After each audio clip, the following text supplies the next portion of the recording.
Заштитата на Дојранското езеро ќе бара решавање на комуналните проблеми не само во Дојран, туку и во околните населени места. Граѓанските активисти кои со години го следат развојот на Дојран велат дека проблемот бара системски пристап. Најголемиот проблем е загадувањето кое влегува во Дојранското езеро.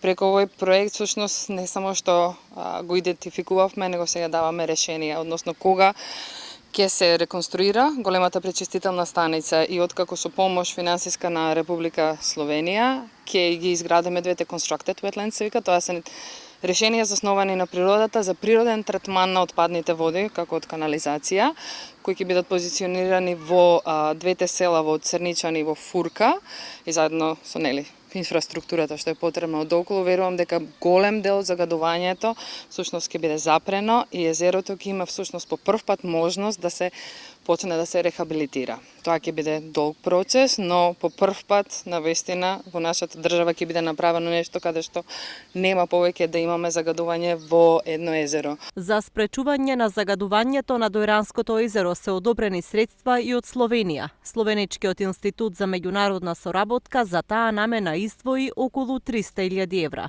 Баш нам е драго да имаме овој проект у Дојрану. Се радувам што ќе финансираме проект во оваа општина. Морам да признам дека тој проект е добро изготвен.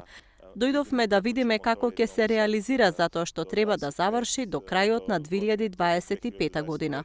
Време да то завршиме. Градоначалникот Ангов потенцира дека имаат обезбедено пари и од владата за санација на колекторскиот систем во Дојран и изградба на пречистителна станица.